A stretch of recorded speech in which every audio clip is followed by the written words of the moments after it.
কর্মরত একটি মেয়ের মৃত্যু এবং ধর্ষণে সুপ্রিম কোর্ট কেবলমাত্র ডাক্তারদের স্টেক হোল্ডার বলে ভাবছেন কেন? ট্রান্সকুয়ার মানুষের জীবনের যে দাম সেটা কি পশুদের থেকেও নগণ্য? আজকে যখন কোনো নেতা প্রকাশ্য সভায় বলে যে মুসলিম মেয়েদেরকে কবর থেকে তুলে এনে ধর্ষণ করা উচিত, শূদ্র নারীদের ব্রাহ্মণের সাথে শুয়ে তারপরে তাদের গর্ভের শুদ্ধি করাতে হবে, তারপরে তারা নিজের স্বামীর সাথে গর্ভবতী হবে। এরকম প্রচুর অ্যাসিড অ্যাটাকের কেস আছে যেগুলো পেন্ডিং থেকে যাচ্ছে দিনের পর দিন। কি হলো সিসি ক্যামেরা থেকে? এই তো আমাদের অভয় মারা যাওয়ার পর একটা সিসি ক্যামেরার ফুটেজও আমরা সঠিকভাবে বের করতে পারলাম না। প্রান্তিক লিঙ্গ যৌনতার মানুষেরা নিজেদের এত বছরের চেপে রাখা বঞ্চনা ক্ষোভ প্রকাশ করেছে। ধর্ষণের ঘটনায় ফাঁসি বা মৃত্যুদণ্ডের মতো সাজা ঘোষণা করলে ধর্ষণ কমবে বলে আমরা মনে করি না। মেয়েদের উদ্যোগে রাতের মিটিং করতে চাইছি আমরা। এই মিটিং পরিচালিত হবে এলাকার মেয়েদের স্বাধীন স্বতন্ত্র উদ্যোগে। 23 সেপ্টেম্বর তারিখটি হলো প্রীতিলতা শহীদ দিবস। আমরা এটা বিশ্বাস করি যে রাত দখলের এজেন্সি কারণ নয়। এটা কি কখনো সম্ভব? কি করে আমি এটা বলতে পারি যে এই 1 কোটি প্রায় মানুষ আমার ডাকে এসেছিল? আমরা মনে করি ধর্ষণ শুধু যৌন লালসার নয়, ক্ষমতারও প্রকাশ। আমরা একদিকে স্পষ্ট ভাষায় কামদুনি, পার্ক স্ট্রিট, আরজি করে তৃণমূলের ভূমিকায় ক্ষুব্ধ, আবার বিজেপি যেভাবে হাথরস, উন্নাও, কাঠুয়া ঘটিয়েছে, যেভাবে বিলকিস বানোর ধর্ষকদের মুক্তি দিয়েছে, যেভাবে তাদের এমএলএ কুস্তিগিরদের নির্যাতন করেছে, যেভাবে বিজেপি ধর্ষকদের মালা পরিয়ে বরণ করে, তাতে বিজেপির আরজিকর ঘটনার প্রেক্ষিতে আন্দোলন করার যোগ্যতা নেই বলে আমরা মনে করি। কারণ বিজেপি রাজনৈতিকভাবে ধর্ষণ এবং লিঙ্গ বৈষম্যকে স্বীকৃতি দেয়। ধর্ষণের ঘটনায় ফাঁসি বা মৃত্যুদণ্ডের মতো সাজা ঘোষণা করলে ধর্ষণ কমবে বলে আমরা মনে করি না, বরং প্রয়োজন প্রত্যেকটি ঘটনায় আপোষহীন এবং সময়ের মতো শাস্তি। রাত দখল আন্দোলনের আজ 1 মাস পূর্ণ হলো। ট্রান্স কুয়ার নারীদের আগুয়ান অগ্রগতিতে বহু মানুষ বলছেন যে নতুন দিশা আধুনিক বাংলা তথা ভারতবর্ষে দেখা দিয়েছে। অবশ্যই নতুন দিশা দেখা দিয়েছে। নতুন দিশা এই কারণেই, কারণ এখনো অবধি আমরা দেখেছিলাম মহিলাদের ট্রান্সকুয়ার মানুষদের আমরা রাস্তায় নামি মিছিলও হয়, কিন্তু সীমিতভাবে। এই যে একটা বৃহত্তরভাবে এইভাবে রাস্তায় নেমে যাওয়া সাধারণ মানুষদের, হ্যাঁ একদমই মহিলারা নেমে গেছেন, ট্রান্সকুয়ার মানুষরা নেমে গিয়ে জায়গায় জায়গায় তারা মিছিল সংগঠিত করছেন, তারা জমায়েত সংগঠিত করছেন, রাতের দখল নিচ্ছেন, দিনেরও দখল নেওয়ার কথা বলছেন। এটা তো অবশ্যই নতুন দিশার লড়াই, লিঙ্গ ন্যায়ের লড়াই, জেন্ডার জাস্টিসের লড়াই। এই লড়াইকে আমাদের সামনের দিকে এগিয়ে নিয়ে যেতে হবে, এখানে থামলে চলবে না। আমরা এই বার্তা দিতে চাইছি। এত বড় আন্দোলনে অনেকেই বলছেন যে ইতিবাচক বিভিন্ন দিশা দেখা যাচ্ছে।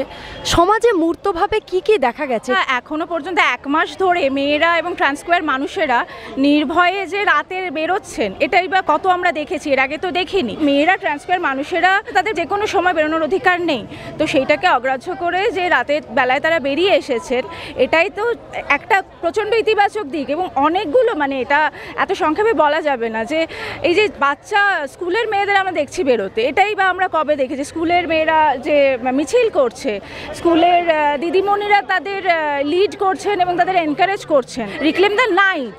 তো এই প্রশ্ন নিয়ে একেবারে একটা এরকম একটা মাস লেভেলের মুভমেন্ট বোধহয় হয়নি এর আগে। যে মেয়েরা প্রান্তিক লিঙ্গ যৌনতার মানুষেরা গত 14ই আগস্টের পর থেকে বেরিয়েছিল রাতের দখল নিতে, তারা নিজেদের এত বছরের চেপে রাখা বঞ্চনা ক্ষোভ প্রকাশ করেছে। বেশিরভাগ ক্ষেত্রে আমাদের অভিযোগ পর্যন্ত জানাতে দেওয়া হয় না। অভিযোগ জানাতে গেলে আমাদের কাজ চলে যাওয়ার ভয় থাকে।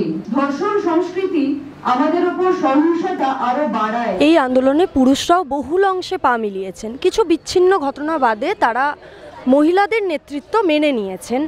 বিষয়টাকে ইতিবাচক অগ্রগতি হিসাবে দেখছেন কি? একেবারেই, মানে আমাদের গোটা দুনিয়া তো কোনোভাবে একটা পুরুষের লেন্সে চলে, মানে পুরুষরা যেভাবে সব কিছু ভেবেছে সেই আন্ডারস্ট্যান্ডিংয়ে গোটা দুনিয়া চলে, এবং আমাদের আইনি ব্যবস্থাও সেইভাবে চলে। আইনি ব্যবস্থা ইনক্লুডিং বায়োলজির আন্ডারস্ট্যান্ডিংও। সেখানে গিয়ে আমার মনে হয় কুয়ার মানুষেরা, ট্রান্স মানুষেরা, মহিলারা, তারা যে বেরিয়ে, মানে আমাদের মতো মানুষেরা আমরা যে বেরিয়ে ক্লেম করছি স্পেসগুলোকে, আমরা আমাদের কথা বলছি, আমরা বদলের কথা বলছি, আমার মনে হয় সেটা এর আগে হয়তো ইতিহাসে এই রেটে এই লেভেলে হয়তো খুব একটা দেখা যায়নি।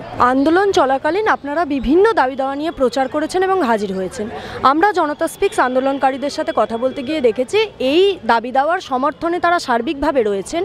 তার চেয়েও বড় যেটা, মেয়েরা, ট্রান্স পার্সনরা, কুইয়াররা কোথাও যেন সার্বিকভাবে অনর্গলভাবে বলে যাচ্ছেন পিতৃতান্ত্রিক সিস্টেম বদলের কথা। আপনাদের পর্যালোচনাটা ঠিক কি? ট্রান্স রাইটস প্রোটেকশন অ্যাক্ট 2019, সেই অ্যাক্টে যদি আপনি দেখবেন যে ট্রান্স কুইয়ার মানুষের ওপরে, বিশেষ করে ট্রান্স মানুষের ওপরে যৌন নির্যাতনের যে সাজা তা মাত্র 2 বছর। আমরা বলছি যে দৃষ্টান্তমূলক শাস্তি দরকার। আমরা বলছি কর্মক্ষেত্রে যৌন হেনস্থা বিরোধী আইন, পশ আইন, এই আইনের আওতায় কেন এখনো ট্রান্স কুইয়ার মানুষদের আনা হলো না?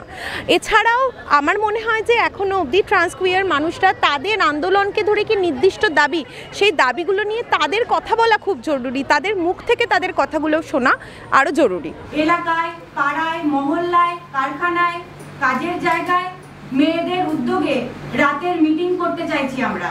প্রান্তিক লিঙ্গ যৌনতার মানুষের উদ্যোগে সংগঠিত হোক রাতের মিটিং, যেখানে তারা ঘরে বাইরে তাদের হেনস্থার কথা এবং দাবির কথা খোলা মনে বলতে পারবে। কোনো শাসক দলের ছত্রছায়ায় নয়, কোনো বিরোধী দলের অঙ্গুলি হেলনেও নয়, কোনো পার্টি বা দলের মহিলা সমিতির নিয়ন্ত্রণের সীমাবদ্ধতাতেও নয়।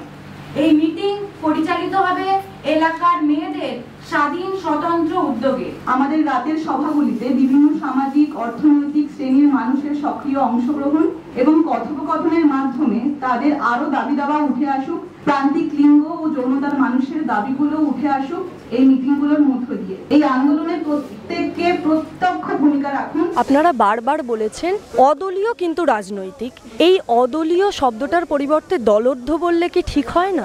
একদমই দলর্ধ বলতে পারেন। একদম হ্যাঁ, যদি সেভাবে বলতে হয় তাহলে হ্যাঁ, দলের ঊর্ধ্বে, মানে রাজনৈতিক দলগুলোর ঊর্ধ্বে রাখছি আমরা এটাকে। আমরা কি রাজনৈতিক? আমাদের কোনো রাজনৈতিক দলের ছত্রছায়া নেই। আর্জিকর ধর্ষণ ও খুনের ঘটনায় রাজ্য সরকারের ন্যাক্কারজনক ভূমিকা ছিল প্রমাণ লোপাট এবং অপরাধীদের আড়াল করার ক্ষেত্রে। তাই সিবিআই এখনো তদন্ত করলেও এবং সুপ্রিম কোর্ট সুও মোটো কেস নিলেও আমরা রাজ্য সরকারের দায় এড়ানোর নিন্দা করছি। সিবিআই এর উকিল সেশন কোর্টে দেরিতে এসে তাদের সদিচ্ছার অভাব প্রমাণ করেছে বলে আমরা মনে করছি। ডাক্তারদের আন্দোলনকে সংহতি জানিয়ে আমরা বলতে চাই যে স্বাস্থ্য ব্যবস্থায় দুর্নীতি ও বেহাল দশা আমাদের আশঙ্কিত করছে। অন্যদিকে সুপ্রিম কোর্ট সুও মোটো কেস নিল বটে, কিন্তু তৃতীয় শুনানিতে ধর্ষণ ও খুনের চেয়ে বেশি প্রাধান্য পেল জুনিয়র ডাক্তারদের কর্মবিরতি তুলে নেওয়ার প্রসঙ্গ। কর্মরত একটি মেয়ের মৃত্যু এবং ধর্ষণে সুপ্রিম কোর্ট কেবলমাত্র ডাক্তারদের স্টেক হোল্ডার বলে ভাবছেন কেন? সুপ্রিম কোর্টের ন্যায়ের প্রশ্নে তাদের কতটা আদৌ মাথা ব্যথা আছে সেটা কিন্তু আমাদের কাছে পরিষ্কার হচ্ছে। রাজ্য সরকারের দিক থেকে আলাপন বন্দ্যোপাধ্যায়ের বক্তব্যে যে 17 দফা নির্দেশিকা এবং সেই সংক্রান্ত অর্ডার পেয়েছিলাম আমরা, যে মহিলা ডাক্তারদের রাতের ডিউটি বন্ধ করা হবে, মেয়েদের নিরাপত্তার স্বার্থে সিসিটিভি লাগানো হবে, রাত্রি সাথী অ্যাপের প্রসঙ্গ ইত্যাদি, সেখানে আমরা আমাদের অবস্থান স্পষ্ট করেছিলাম। তা হলো সংক্ষেপে, নিয়ন্ত্রণ নয়, নজরদারি নয়, রাস্তাঘাটে কর্মস্থলে আমাদের যথাযথ মর্যাদা এবং সমানাধিকার চাই। কি হলো সিসি ক্যামেরা থেকে? এই তো আমাদের অভয় মারা যাওয়ার পর একটা সিসি ক্যামেরার ফুটেজও আমরা সঠিকভাবে বের করতে পারলাম না। 23শে সেপ্টেম্বর তারিখটি হলো প্রীতিলতার শহীদ দিবস। সেদিন আমরা স্কুলে স্কুলে ধর্ষণ সংস্কৃতির বিরুদ্ধে শপথ গ্রহণ করতে আহ্বান জানাচ্ছি সকলকে। এত মানুষ নামছেন, এত মেয়েরা, এত প্রান্তিক নির্বাচনতা মানুষ নামছেন, এটা একভাবে কিন্তু ক্ষোভের বিস্ফোরণ। কারণ ক্ষোভটা কিন্তু অনেক দিন ধরে জমতে থেকেছে। আজকে যখন কোনো নেতা প্রকাশ্য সভায় বলে যে মুসলিম মেয়েদেরকে কবর থেকে তুলে এনে ধর্ষণ করা উচিত, তখন কিন্তু এই ধর্ষণ সংস্কৃতি তোল্লাই পায়। এরকম প্রচুর অ্যাসিড অ্যাটাকের কেস আছে যেগুলো পেন্ডিং থেকে যাচ্ছে দিনের পর দিন। মানে যে দোষী সে হচ্ছে যে নেতা হয়ে যাচ্ছে, সে ভোটে জিতে যাচ্ছে, সে হচ্ছে যে বিয়ে করছে, অথচ যে অ্যাসিড সার্ভাইভার যে মেয়েটি তার জীবনটা সারা জীবনের জন্য নষ্ট হয়ে যাচ্ছে। শূদ্র নারীদের ব্রাহ্মণের সাথে শুয়ে তারপরে তাদের গর্ভের শুদ্ধি করাতে হবে, তারপরে তারা নিজের স্বামীর সাথে গর্ভবতী হবে। এই যে থিওরিটিক্যাল জায়গায় এরকম যে লেখাপত্র সেটা একমাত্র বিজেপিরই আছে। রাত দখল আন্দোলনের এজেন্সি কার, এ নিয়ে এক ধরনের প্রতিযোগিতা যেন বা দেখা দিয়েছে কোনো কোনো মহলে। বড় মিডিয়াকেও দেখা গেছে সেসব বিজ্ঞাপন করতে। সেলিব্রিটিদের অনেকাংশে সামনে এগিয়ে আসা সাধারণ মানুষের কণ্ঠস্বরকে অবরুদ্ধ করেছে। এসব নিয়ে কিছু বলতে চান?